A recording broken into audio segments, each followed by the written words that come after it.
Hello and welcome to Start the Beat with Sykes. My name is Sykes and this is my podcast. Before we get started, I just wanted to take a quick moment to thank everyone who checked out the last episode. If you're one of those people, I hope you enjoyed the conversation and thanks so much for coming back. But for those of you out there who are new to the show, welcome. Feel free to make yourselves at home. And as always, there's beer and soda in the fridge. Cheers.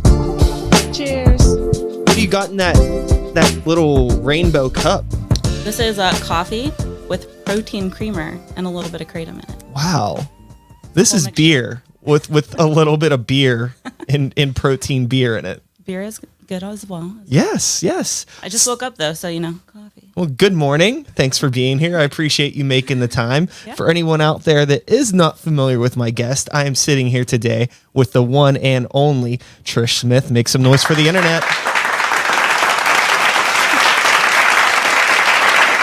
So for those of you that are unfamiliar with Trish, she is a fellow vlogger, fellow lover of the Pittsburgh music scene, and she does a thing called 4-1 Tunes. So it's super cool. I've known you for a few years now, met you through a 4-1 Tunes interview. I think you did one for Grey Walker, maybe when we were first starting to play a lot of shows. Did Grey Walker and Sykes. Yeah, Probably it would have been 4 or 5 years ago. It started 5 years ago. Uh-huh. So I've known you for a while. Yeah. There's a clip from both in my most recent video. Nice. It's a little 3 seconds, but you're in there. So how have you been dealing? Let's just get it out of the way. The pandemic, the end of the world, COVID-19. Oh my God. So as somebody that I think a large portion of your livelihood probably hangs on the balance of being able to go to shows and see people and things like that. How have you been? I'm doing all right. I miss my friends. I'm glad to be here. I started seeing a couple friends this week. But related to 4-1 Tunes, I think I've been more productive just because I'm not going out to do the interviews and scheduling once every couple weeks. I've been having just people submit things. And then 2 weeks ago, I started doing Zoom interviews, which was cool because now I can interview bands that aren't even in or from Pittsburgh. So it's kind of been expanding more, but it's not the same feel. And it'd be good to have a mix of the two. Yeah, I think it's maybe kind of interesting. I think there's times when it feels like it can be hard to get people to want to sit down and commit to things. But now that nobody has anything else to do, it's probably a lot easier to wrangle some people. Right. And be like, yo, let's do this thing. You're not doing anything else. I know you aren't, motherfucker. Right. But I feel like I have to ask people more lately because I think everyone's they're not busy right now, but everyone's kind of down and they're not motivated to do anything. Because like I said, snippets, it's really easy. You just send me a clip. But I've been struggling in the last couple of weeks to get those submissions. It's the easiest promotion you can do. So just send me a clip. But I feel like people are just kind of disconnected right now. And now they'll be coming back. Also, I think bands have always been kind of lazy. And this certainly isn't helping anyone, I don't think. Right. So I'm really curious now that shows are starting to happen again. I saw there was a show that happened this past weekend. And I think we're starting to get offers and things are coming back, our little small shows. I'm curious to see who is actually willing to come out and play and start doing the work again, or who's just kind of gotten comfy being you know what, maybe all this lugging my gear around the city just ain't for me. Right. You know what I'm saying? Yeah. Were you talking about that punk show that was outside, or what show are you talking about? There was a show out at Brandy's basement. Okay. That's out, I think in Irwin area. Okay. Yeah, the Cheats played out there. Oh, okay. It wasn't that one. There was another one I think in by Rock Room somewhere over in Oh, weird. Can you pull the microphone just a little bit closer to you? I can. Is that better? That sounds great. Yeah. Okay. So, yeah, I have this aggressive noise gate on the microphone because as Trish saw when we were coming in, the one day, I should say, this is my first podcast that I've recorded in person in over 3 months. Yay! So I appreciate you being here. Yeah. But, of course, the day that I decide to do this at the house, there's literally these people tearing up the street right outside the window over there. And I have these noise gates on the microphones to try to cut out all of the trucks backing up and things like that. So as a result, we got to get in here. Get in there. We got to defeat the truck sounds. It's not an exaggeration. They're literally right there. Yeah. I don't have another camera to show you that they're there. But getting back into you, Trish, this is about you. This is not about construction. Those guys. Yeah. What was it that made you want to start going out of your way to do work for other people? Like putting press kits together for bands, helping them get these things out there. It takes a certain kind of person to give a shit. And I want to know why you give a shit, Trish. Why me? Well, it started when I was in high school. I mean, I lived in a small country town, so I kind of didn't fit in there. And like a half hour away, 45 minutes, was a place called The Hangout in Edinburgh, PA. And so I just clung on to music and the people there. And I didn't really think to do this stuff until I moved to Pittsburgh. And then I got my first job out of college at a news source. And they hired me a while after to start like a YouTube kind of thing. And we each had our own like little niches. So I picked music, and that's really what gave me all the resources to do what I was waiting to do. And one morning I was like doing my makeup and my friend was in the other room. I was like, 4-1 tunes. And she's like, what? And I was like, 4-1 tunes. Like 4-1-2 music, tunes, and then put it together. And then, so that was my job for a while. But it was fun and I loved it. So when that project ended, I like stopped for a little bit and then I came back when I could. But I mean, it's just the love for the music and people and keeping myself involved. And pretty much all my friendships and relationships have been around the Pittsburgh music scene. And that's, I think, why I keep doing it. I like meeting the people and creating those friendships and being able to help bands grow from, smaller to bigger or, anything I can do. And they're kind of helping in the same way. So, yeah. Prior to doing 4-1 tunes, what was your experience with like audio and video equipment, if any? Okay. Well, I went to school for film and animation, but I kind of switched over to animation, so I didn't know as much about the cameras as I would have liked to, but I did still take all the advanced editing classes because I knew editing was kind of what I wanted to do and special effects, but they focus more on animation. But so I had like classes, but I didn't have hands-on experience. Really. Yeah, I think the experience is a whole nother ballpark versus like, oh, I know what to do, but I don't know how to do it when I have literally 3.5 minutes to set this up and get to talk to somebody for hopefully 5 minutes before they play or what, anything like that. Right. And it's like very hit or miss. Like you miss one little like detail and then it like throws your whole video off. But I do record out live audio and the video just in case something, but I'm not the best with the camera. I'm really not. I set it on a tripod because I'm scared to try new things. So most of my stuff is one shot and then one shot. So I'm trying to advance more in that. But and think until I have a second camera, I'm like always nervous. So I have to have like, the Steadicam. No, that makes a ton of sense. I mean, with the way that I'm experimenting now with the setup, again, you are a bit of a guinea pig right now because I am moving into this multicam setup and hopefully I will have a studio space that can facilitate this a little bit better. But just like getting all of this stuff set up, hoping that it works. I'm not the best with the camera stuff either. So I'm all like, what the fuck is aperture? What are my focus? What is all that? I don't know. Right. I understand if like I push the button, it looks different, but I need to get it to look different to a point that I think it looks good. Right. And, with all of that being said, I'm curious about, diving into the world of audio video stuff and filming these things and putting together videos because you're editing all this stuff. Has it given you like a newfound appreciation for maybe music videos or movies or TV or anything like that? Yeah, it does. It also makes me more of a critic when I see something weird. Audio, I'm always impressed because I'm really not good at audio, and I don't know if that's something I should learn a bit more, but I really like the editing. But yeah, I notice different things than other people do in videos. So like someone will be watching and being like, this is a real cool story. And I'll be like, did you see that edit? Or like, why'd they do that? That's weird. Even like when I'm up at home with my parents and watching like the news from there, and like I work at a news station here, and I'm always like, what are they doing? I'm like, why can't they do that? This is wrong. But it's so I'm more of a critic, but I do appreciate things and find things that I'm like, hey, I want to learn that. Yeah, I think that's super cool. Have you, on the other side of this, you've talked with a lot of bands in all different genres of music across the city. And I'm curious, what your taste in music was like prior to doing this. I don't want to assume, but I feel like, I know you too well now, right. So I can assume what you're listening to. The question I want to ask, though, is that did doing this introduce you to any bands that you wouldn't expect to like, or styles of music or pockets of the music scene that you weren't familiar with at all?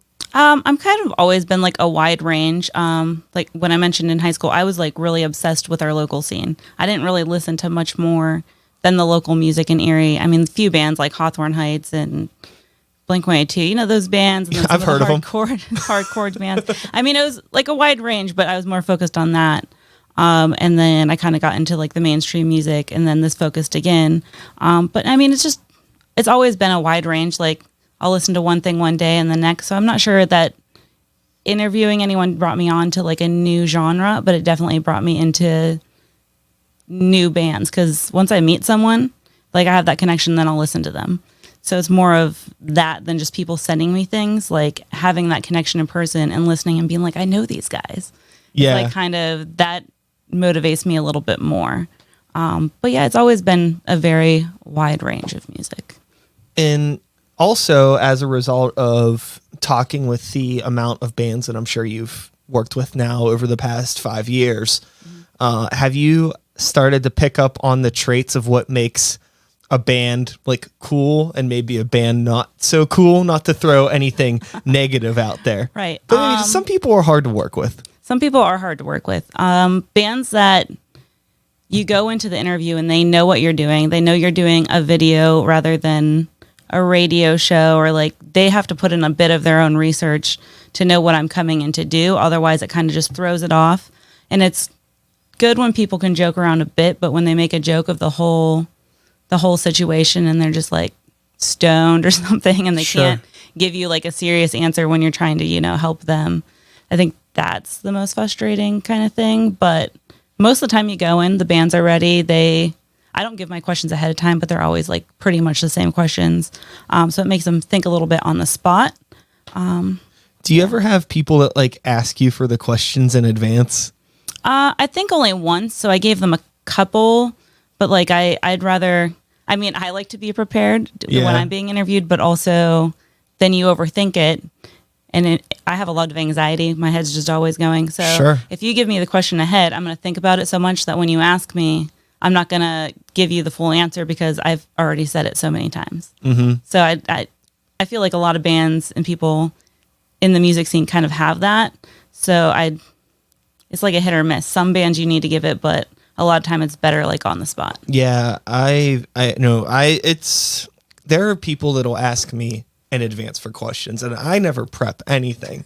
Not a goddamn thing, unless it's like a total stranger. If it's somebody who I don't really know at all, but I want to leave an okay impression, I'll do some research. Right. If it's somebody I don't know and I don't give a shit about them, no offense to anyone that's been on this show. It's just like, I don't, I guess I'm going to go off into some tangent here, but I don't feel like I need to impress anyone. But every once in a while, we'll put it this way. If you were ever on my show and it was obvious I did some research, I obviously look up to you in some sort of a way. Yeah. But if I don't look up to you, I still respect you as a person. It's just, there's only so much time for so much. Right, yeah. So, but it always is, I find that the people that tend to ask for questions in advance tend to be like some of my least favorite interviews, because I'm more interested in just having a conversation with you. Right. And the cameras, the people that are watching, it's a fly on the wall thing.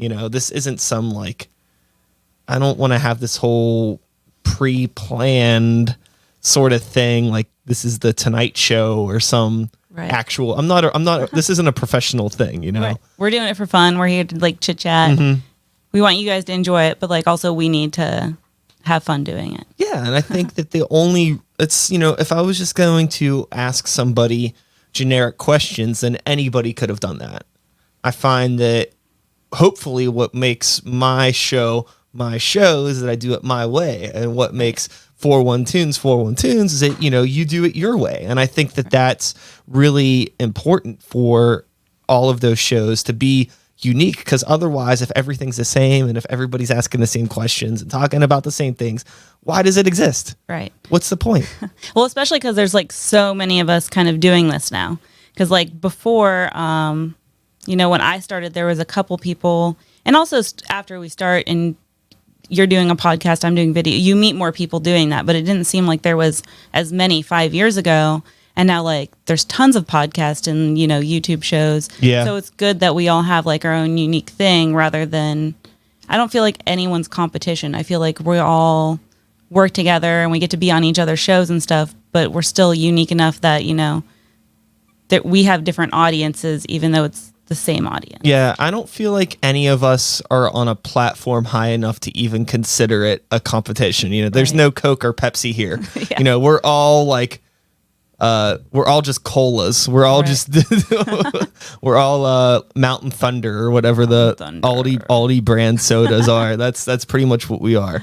So there's no reason to be getting at each other, because I think that, I'm very aware that not everybody is going to give a shit about what I do. And it's the same thing for you. It's Right. like, can't relate with everyone. I don't want to relate with everybody. It's okay for people not to like me, because there are people that I don't like.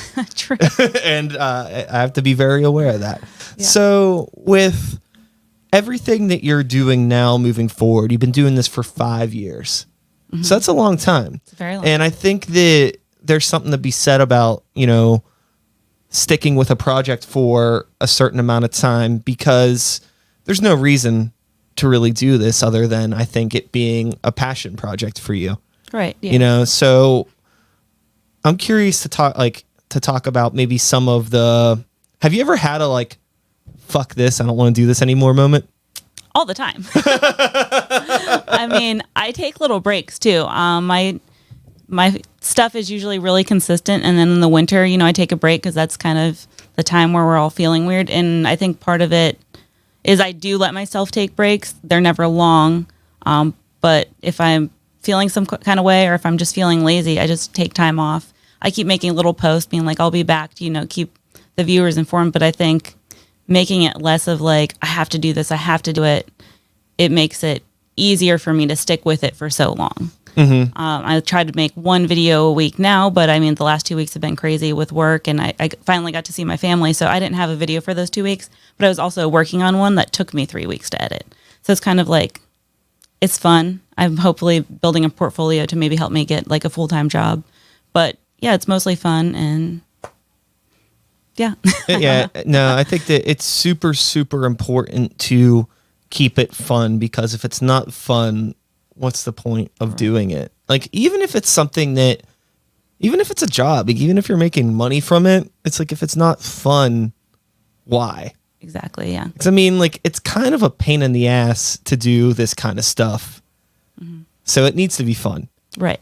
And I mean, editing's super fun for me. I love it, but I take, if anyone watches any of my videos or goes to watch them, you can just see the layers and layers that I put in, but it's so much fun. And everyone's like, why are you taking so long? I was like, because this is what I love to do. I love sitting in front of the computer. I love the little details that someone might not notice because they're there. You don't notice. But if they're not there, you'd be like, huh, like that black space is a little weird, but I, put something there. And so that's like my little touch, but that was what makes it fun. Filming is stressful. Hands down, that's so stressful to me. Sure. But like the after fact and when the final product's there, that's always makes it fun for me. Had to take a quick break there because I had to fix Trish's camera, but apparently it is working now. Again, I am new to all of this stuff, so I appreciate y'all for being patient, and Trish, I appreciate you for being patient. It's hard to do all this stuff on your own. It is. You know, I'm running audio. I'm running 3 cameras, 2 microphones. And a beer. This is a lot of responsibilities. It is a lot, yeah. I wish I had some team members. Yeah. Well, I just got 2 team members, Barbara and Ben. I made a whole video about it. It's my newest video. So they're going to come on and help. They both have their own music blogs as well. So we're kind of just teaming up to do all of those things and working more on cross-posting than them actually making videos for 411 Tunes, but we'll probably get into that too. But they just have different experience. One's a journalist. Well, they both kind of are. And then Ben does videos as well. So we don't really know what we're going to do quite yet besides Zoom stuff since we haven't got to meet in person. And one of them's actually in Cleveland. But it's going to be super helpful once we get to shows again. I can have 2 cameras then doing my study, sending someone else out. And then when I'm sitting in front doing my interviews, I won't have to worry about the camera settings like changing or shutting off or the audio not working because I can't monitor it. Yeah. It's really great to be able to bring on team members. And hopefully we can expand a little bit more in the future. I think that is super duper awesome.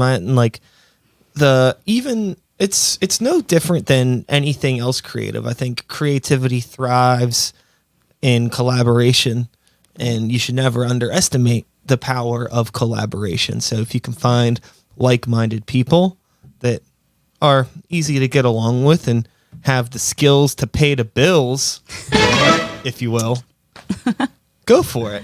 Yeah, exactly. And like I said earlier, I do take breaks, so it'll be good to have some team members that can create content in my time where I'm not being as productive, or they'll help me be more productive in that way of accountability. But still able to take breaks when I want to. You can be like, hey, here's this video if you want to do it. But like I said, it's kind of interweaving our channels together. So I'm not being like selfish and being like, you guys are going to help me do my stuff. I want to help them build their channels up as well. No, I think that makes a whole lot of sense. It'll be cool too, just because it'll, diversify what 411 Tunes is. But I also, when I think of 411 Tunes, I do think of you. I think of Trish. Right. So I hope that doesn't go away because we all love you. Oh, thanks. So no, I think we've talked about it, and it's kind of going to be that way. That's again why we're doing like the cross posting. So it'll be like Ben is Mr. Bones. Mr. Bones. I don't know how we'll do the beginning, but like I had both of our logos in it. So it's a collaboration video. It's not like Ben is 411 Tunes or Barbara is 411 Tunes. It's like the Withrow Diaries on 411 Tunes or Mr. Bones on 411 Tunes. So it'll still keep like our faces with our own brands, but tangling them up together. If you had to, give any sort of piece of advice to anyone, from your perspective that maybe wants to get into vlogging or doing anything similar to what we do, it could be music related or not. Okay. Is there anything that you would suggest people do or not do? Does anything come to mind immediately? Yeah, do it. That's pretty much like my one thing. Do it no matter what you have. Record it on your phone. If you look at my old videos, it's on my phone. I always held it horizontally, but it was a bad quality, so I made like animated backgrounds behind it to just get started. And I started really awkwardly, and I was just talking, and I'm like, I feel like positive in life and I want to do something. And I just made recaps and vlogs of my life. And I find right now my biggest regret is not doing that sooner. But also we didn't have resources because I'm kind of old, whatever. Anyways, but like when I was a teenager, we didn't have the resources of a camera, and YouTube was around, but it was really before there was many channels that were doing much. So I always knew I wanted to do something like this, but I didn't even know till I graduated from my first college that I could go to school for film. Like I went for graphic design, and then someone said, I was like, you can go to school for that? So like, just do it. Even if you don't think you have the resources, it's a lot easier now. But just do it. Find other people who do it, ask them, and go for it. Yeah, I agree 100%. I think that, this is episode probably 330-ish at this point. Right. I don't know exactly what number this is going to be, but I've done a lot of these and I've had a lot of different setups, starting from like, a second bedroom in an apartment with one microphone. Right. To, I had the whole studio, and now I don't have that anymore, and I'm back to a second bedroom for now. Right. And this episode's going to be a choppy mess probably with the cameras, but You're just still doing it. It's still doing it. I know what I want to do moving forward, and the only way I'm going to be able to do it is just, you got to stumble to walk or crawl, whatever the fucking saying is. I get it.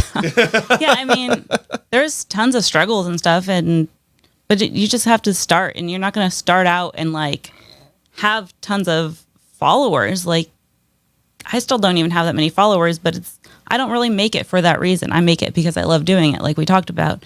So if you're focused on not making it or like not having all these followers, it's more fun and reasonable. And then after you get at it, then sure, that could be a goal, but you're not going to be successful if you are planning on that being your success. I mean, I think it's possible. I don't think it's impossible. My whole thing has always been that if I am going to be very popular, I want to be popular for being me. I don't want to become popular off of wearing a mask, that now I'm going to have to wear that mask to maintain my popularity, and I can never be myself. That sounds like a fucking nightmare. So I would rather just be the weirdo little piece of shit that I am, and whoever likes it. And then, if I have to just, if I only have the fans that I have, that's it. At least the people that I know that are here like me for who I am, god damn it. And it's not that they're not here because of some stupid shallow reason. Right. Yeah, it's good because then it feels better to have those people than mass of people. Like, it'd be great to have more, but I think if that's the goal, then you're setting yourself up for failure. Like, just start, and even if you're when you start, you're going to be different than as you continue. Like, I've grown. Like, I started out, my name, I've had name changes throughout. I started out like Warped Trish. That was like my MySpace name. I was obsessed with like Warped Tour from the beginning. But when I started... You? Yeah. No way. Whatever. No way. Yeah, And then I didn't like that when I started my YouTube. I was like, okay, this is like old. Like, this is old Trish, I don't even go to Warped Tour at that point. I was like, it has to change, because there was no cool T's. Everyone had the names with the last names, like MySpace names. It would be like a TT thing. Okay. There was no good ones. Like, the only word is terror, and someone already used that. So when I restarted, I started as just Trish Smith, because I was like trying to be more professional to like get the other job that I was talking about that started this all. So I felt like I had to be that, and then I didn't like that. It was boring. It's just my name. Like, I don't need just my name. People know my name. And then someone else was like, Bat Trish Crazy. And I was like, that's cool, but it doesn't sound so professional when that was what I was trying to. But then that didn't matter. It was fun. So I go by Bat Trish, but all my handles are still Bat Trish Crazy. So like, I've had an evolution of names, and who knows, I might change it again, but probably not. I like Bat Trish. Change your name, change your hair color. I do. Fuck it. Every year. I used to change my hair all the time, and now it's like a yearly thing. So last year was green and purple. Now it's red, and like everything, my logos, my website, everything's red. I just like brand myself a color now. Master brander. Yeah. So it's fun. And then you have to change the website, which is also another part. I build my whole website. I use like a builder, but I make everything and do it all on my own. So that's a lot too. But I love it. It just keeps me busy. I sit down in front of the computer, and it might make people frustrated because I just sit there for hours and be like tweaking little tiny things and writing my blogs. But it keeps me busy, especially in this time that we're talking about. It's like, you got to do that, or it's a lot easier if you bring on people. But if you know how to do it, that's great. You have to kind of just learn everything as you're going, which is also like a recommendation. Like, don't be afraid to ask for help, but also be willing to like learn stuff to grow yourself. Mm-hmm. With everything that you're doing, you do a lot. And I think that it's really easy for people like us to beat ourselves up, get inside our heads. I asked talking about quitting or giving up, and you're like, all the time. But I think like the balance to that, there needs to be a certain level of ego, I think, in us that maybe we don't care to admit that we have, but we kind of need to have it, I think, to keep us going. Not ego in like a I'm better than everyone, but ego in like a I fuck with myself, and I think what I'm doing is good. Yeah. Prior to doing any of this stuff, what was your personal relationship with ego? Well, I feel like I was always self-conscious and stuff, but I came off, people used to tell me in high school that I was like really conceited and stuff, but really I like wasn't, but it was kind of a persona. Like I was like kind of the funny person. I would like make fun of myself or like just act like I'm a rock star and like you're gonna deal with it. Like I'm kind of it depends, but I'm like I used to be like I'm not gonna stand in line. I'm not gonna use a public restroom at this place, like, but it was all jokes, but like I sounded like a real jerk, but then it was comedic to the people who were with me who knew I was joking, but like other people around were like, even before I would have people be like, well, who are you? And I'm like, oh, I do this. So like I kind of have it, but it's mostly a joke. I'm just Trish Smith. I'm just Trish. But it was more of a joke, but if you joke about it, it kind of gives you that boost too. So like if you see me acting that way anywhere, I don't really do it anymore, but that kind of like helped me to just like dive into this because I really am not the most positive person about myself. But if you fake it to make it, and it kind of, it continues. I'm with you 100%. I think that before me starting up my podcast, I had been doing this for probably I'd been doing music for a really long time prior to this, but I just sucked at talking to people. I was really bad at making friends and really bad at maintaining relationships. And I don't know what it was. I just think that I just sucked at talking to people. I think I always have this thing in my head that I'm bothering somebody. Oh, me too. All the time. So I never want to just walk up to somebody and talk to them, or if I'm at a show and I'm watching our merch and there's somebody from another band watching our merch, I always in my head, it's introduce yourself, say hi, ask them where they ate today, be kind. Right. But I'm I don't want to be talked to. So, I struggle with those same things.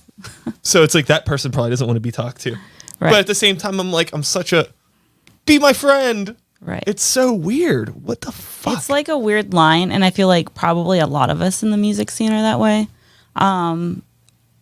It's a hit or miss sometimes. Sometimes I'm really I'm going to talk to everyone.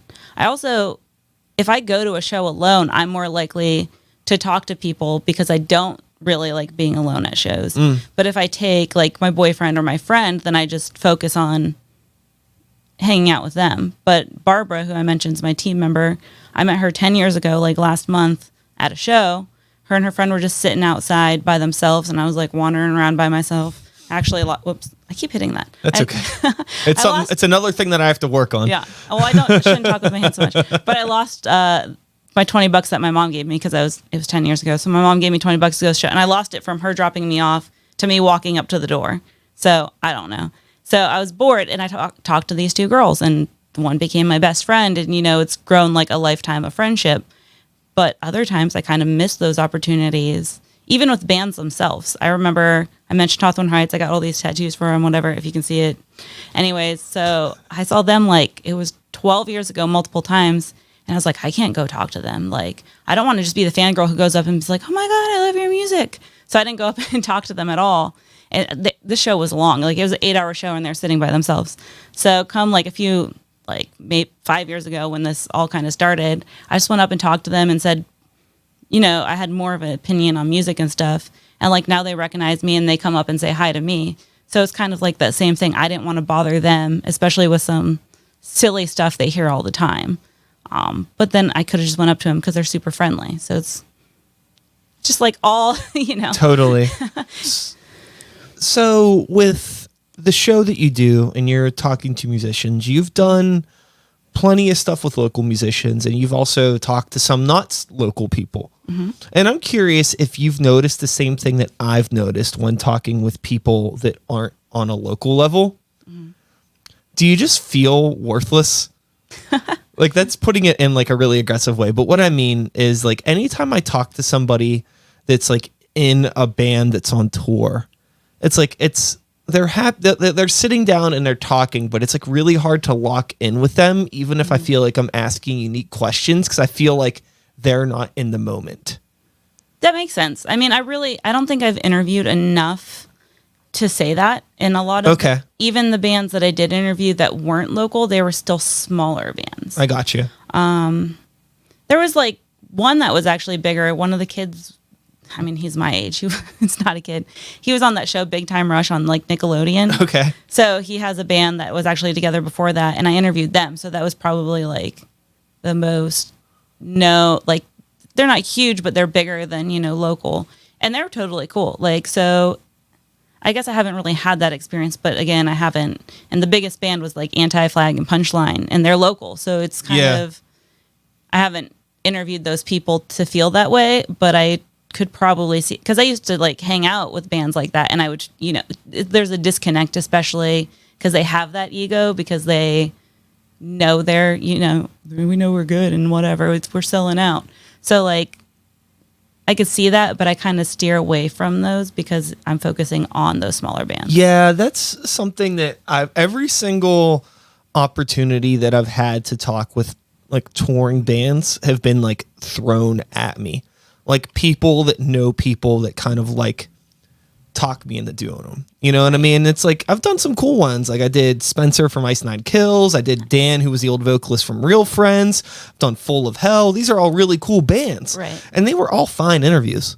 But like at the same time, I felt like maybe it's just me being in my own head about this, I just felt like it was very hard for me to connect or talk with them, because I felt like, when I'm talking with you or I'm talking with another local band, it feels like very peer to peer. Like I automatically connect with you because we are dealing with the same things. Right. But like bands on that level are dealing with, they're just operating on a different thing. They have different avenues of success and different levels of struggle, but at the same time, they're still fucking human. I don't know why I'm like looking past the fact that like I'm still just talking to a human being. Right. Maybe I just need to do it more. I don't know. I would feel weird in those situations that I was. It's like hard. And I think at that level, they're doing so many interviews and they don't get to look up who you are before they're going into it. They're like, manager or something's like, you have these 5 interviews, do them, and then they're just like kind of gets mixed together, I think, in that situation, but I'm not sure. But, I think that could be part of it, because they don't get to know who you are before you talk to them a little bit. Sure. So I guess it's kind of hard. And then they just meet so many people that to like always make a connection with each person would be a struggle for them. Yeah, that makes a lot of sense. And on the back end of this, the other thing that I found from doing this, so like that anytime that I've talked with bands that are like national level bands, is like the episodes don't do any better or worse than a normal episode. Right. In terms of like the attention that it brings, because it's like a lot of the time, I'm talking with Pittsburgh focused people about Pittsburgh things. Right. So not everybody in Pittsburgh listens to fucking Ice Nine Kills. Right. So a lot of people that listen to my show regularly, I could be, for all they know, Ice Nine Kills is from Monroeville. They don't fucking know. Like they don't fucking know the difference. Right. But, on the flip, people that may be fans of that band are like, well, who the fuck is that? Right. It's just some guy from Pittsburgh. What do I care? Right. So yeah, it's kind of like the audience kind of thing.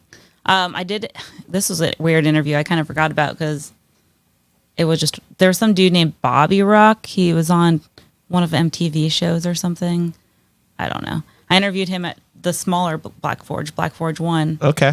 And I just went in and he didn't know what he was talking about and was just like, he didn't care, but like his manager or whatever was the one who asked me to do it. Okay. And it was just like, so I got that vibe, but like he was just like one of those dudes off of like a TV show, and he didn't even have a band. Like he had like a drum thing, and like his band, like it seemed like his band left and he just had like pieces, and it was just like, but he still had that attitude, and it was just like really weird. it was weird. So I'm actually, because of situations like that, I'm a little bit more selective and look more into bands, especially if they come to me. Yeah. Do you get a lot of people that like maybe send you emails or try to reach out to you to come like have you cover them? Not recently. Okay. I mean, I feel like when the show was like on, a different platform, well, it was on the same platforms, but ran by someone else.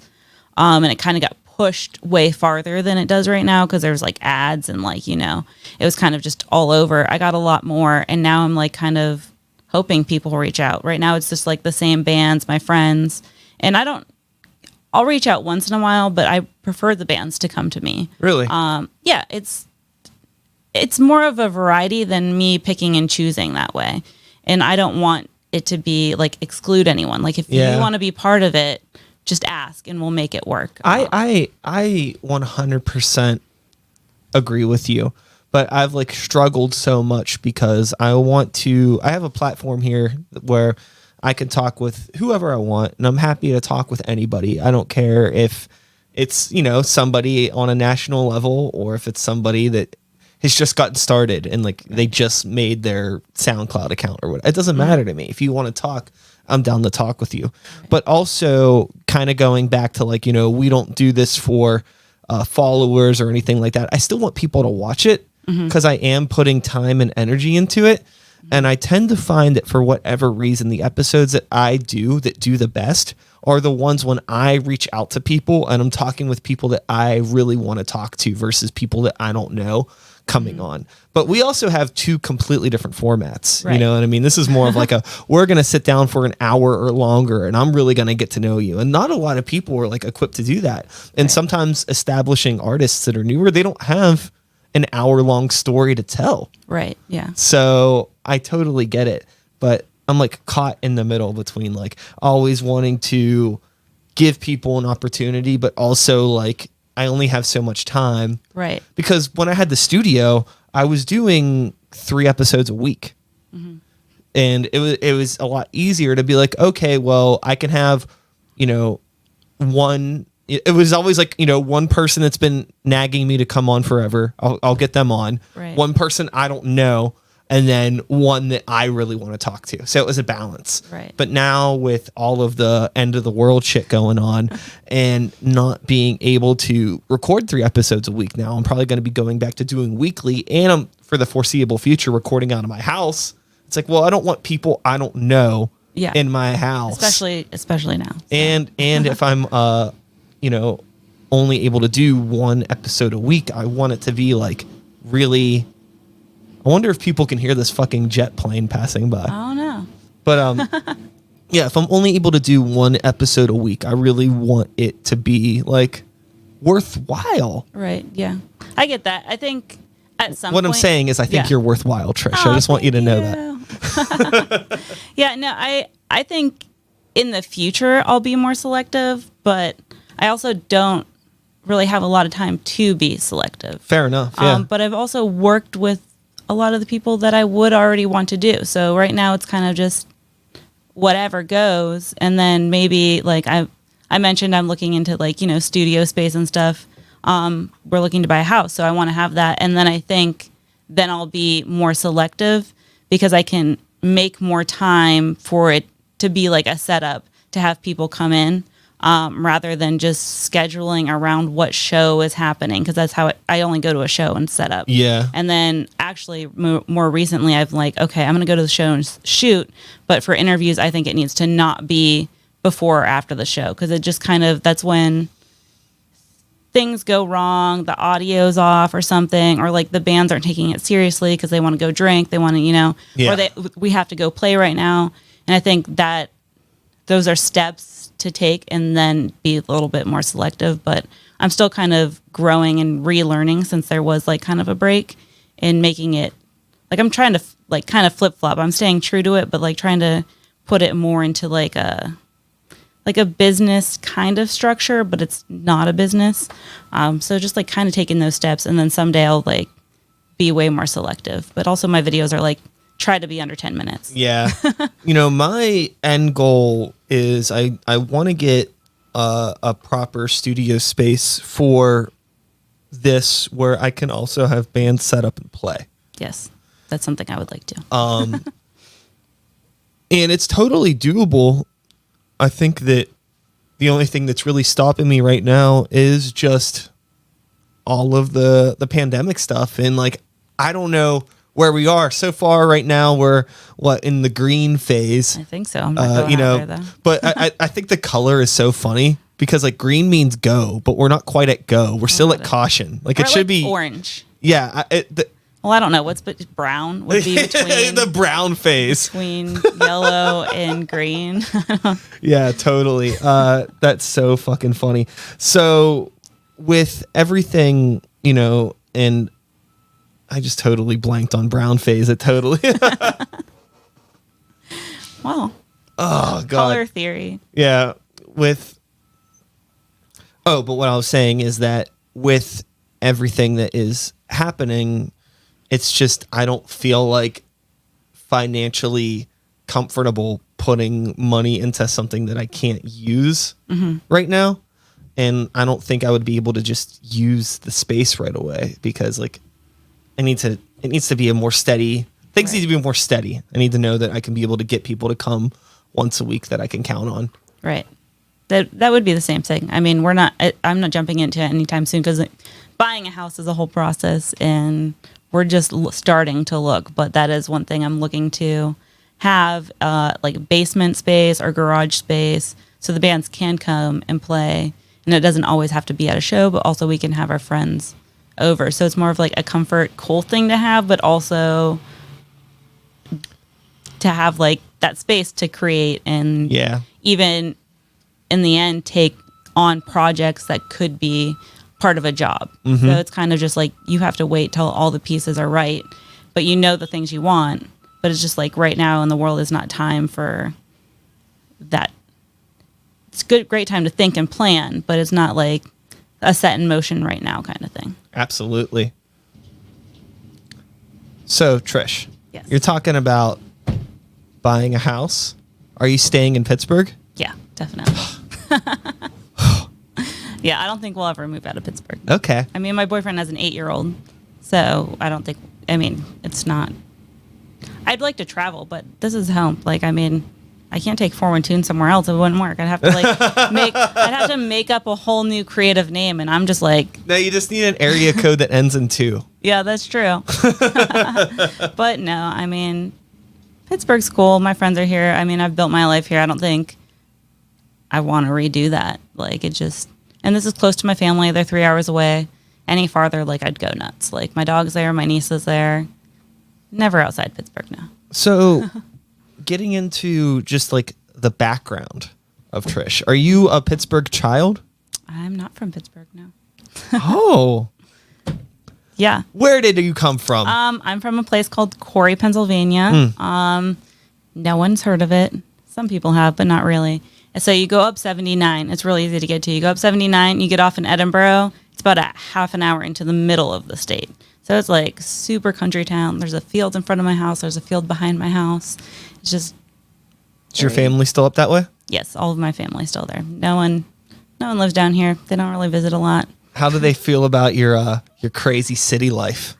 They've kind of gotten used to it, you know. They know I'm not like that crazy, but they knew like I didn't fit in there, and I always like said I was gonna move to LA, and then I like switched to like wanting to be in Cleveland because that's like where AP Magazine was, and like a lot of music was happening in Cleveland when I was younger. But then I decided to go to film school here and just found the right people, and like this was the way better option, and I still like it. So I came from the country. I go to visit. I'm not really close with anyone there. I just never really was because I knew it wasn't like the place for me. Yeah. But I love going back. Like I during the pandemic, I didn't get to see my family for 2.5 months.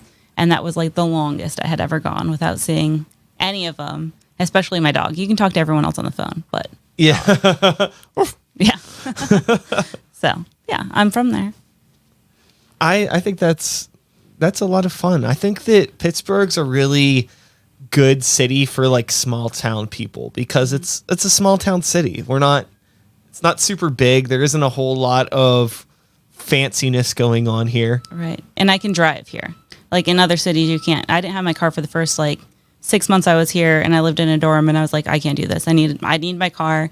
I need, space, not as much as I would have in the city, but downtown life isn't for me. Living out a bit, even when we're looking for houses, we want something with a yard. It's Sure.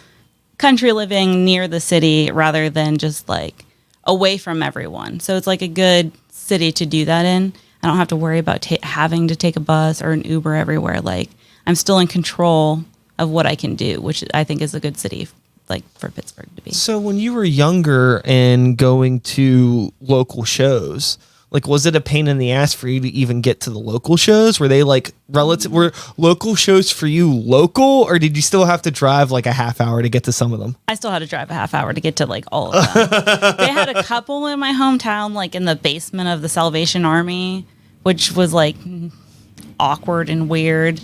And I did have a few in my backyard, but they were for parties rather than a show. Yeah. Also, I paid bands way too much because I was clueless then. I thought bands got paid, and this band for my head, I was like, "You guys want $200 to play this party?" Don't ask. I wasn't rich. I was just I didn't want the band to not. Now I'm bands don't get paid. It was nice of me to do then, but it was just I was why didn't you guys tell me? I could have just paid you 100 or 50, or you could have just, it was just, I felt kind of like those bands took advantage of me because I didn't know, but I had that love for music, but also it's whatever now. But yeah, there was not local shows. I think that, you live and you learn, and it's all good. I think that you can chalk it up as charity because sometimes bands need that boost. Yeah. Something as simple as a good payday can let them know that this is possible, and they can keep pushing. Right. And I love supporting some of them, but there was a couple that I was I see you. Then they broke up the next day, and I'm come on, I just wanted you guys to go to the studio. But no, yeah, I was happy. I had cool parties. People didn't think I was cool, but in those moments, people thought I was cool. Were there any bands from that time frame that you knew that are still playing, or that did anything cool, or even just maybe still playing? A lot of them are still doing things, but they're not in the bands that they were in. The people. So there's a guy named Tyler James. He's in his own musician it's called Nice Ghost right now. He's out in LA. I'd say out of everyone, he's doing the most. And he's also traveled and been in bigger bands. I think it's the Somerset or something. Okay, I've heard. I have to look up which band he was in, but yeah, he's done a lot. And then there's another guy from up there who drives tour buses with big bands. Oh, cool. And then I think he's still in a band. A lot of people just kind of disappeared, and I'm sure they're out there in the world doing things. But also Facebook wasn't really a thing there to connect, to keep everyone connected. And to look people up now, it would be weird. But I'm sure I'm sure a lot of them are out there. And then there was a guy that's in the band that actually I saw for the first time, and I was I'll just tell a story. We went out. I was in 9th grade, and we went outside. It might have been 8th. I don't know. We went outside for activity day, and there was just this punk band of the only 4 punks that were in our high school playing Ice Ice Baby on in the back of the school. Okay. And I was oh my God, these guys are so cool. I've never seen, I was always weird and the creepy stuff and music, but that really was I walked outside and I was oh my God, I need to be friends with these guys. I need to go to music now, go to shows. I need to go to music. And that just changed it. So one of the guys that was in that band, he still does a lot of music, and he has his own podcast, and it's just kind of cool to see those people that did still do that be out there. Absolutely. Yeah.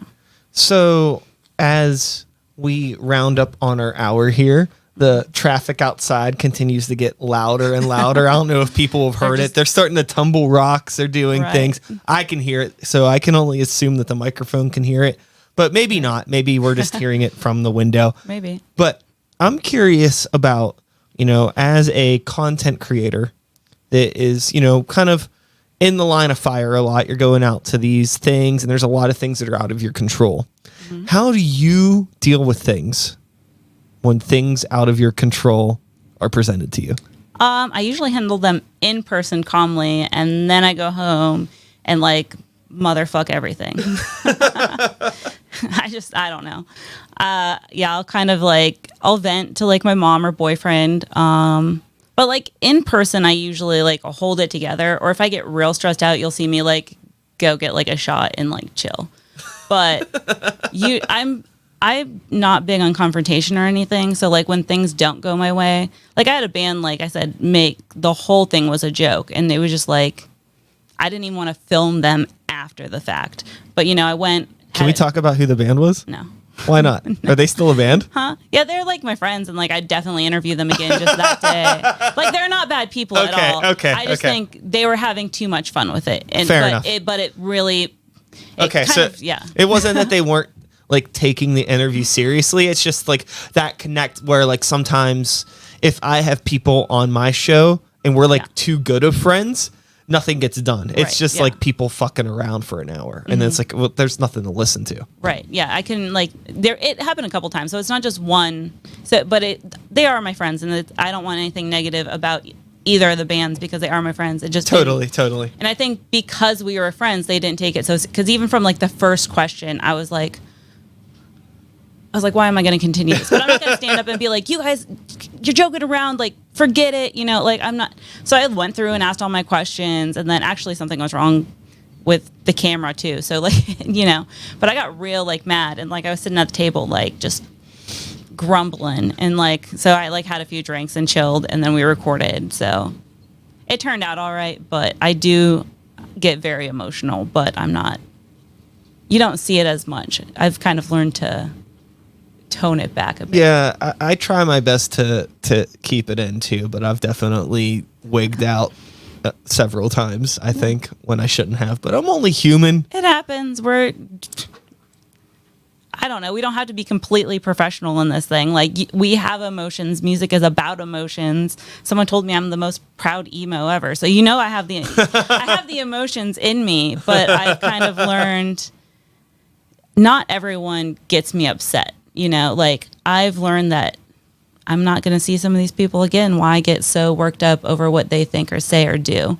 And I mean, it still happens, but I've noticed, especially since I've started this, that it's actually helped me handle those situations better. That's super, super cool. I appreciate you taking the time to chat today. Apology. I'm going to apologize probably for the next 3 years that I know you. that things were a little hiccupy. I hope that whenever I watch this and it's done, it's fine. But we'll see what happens. I mean, I think you've been tested. This thing won't record the audio individually, so I'm relying 100% on the audio from the video to have worked. We'll see. I mean, if not, we can do it again. I mean, I've had issues before. I get it. This is what we do. You can't get mad if technology doesn't work. Well, you can get mad at the technology, but I'm not going to hold against you. Thank you. I appreciate that. And with that being said, that's the wrong button. And that is all, folks. Thanks so much for listening. Thanks for listening. One more time. Trish Smith, thanks for being here. I'll be back again in a couple days with another episode. Same time, same place, same channel. You know the drill. My name is Syke. Start the beat 2020. Woo, woo. Thanks for listening. And we're done. All right.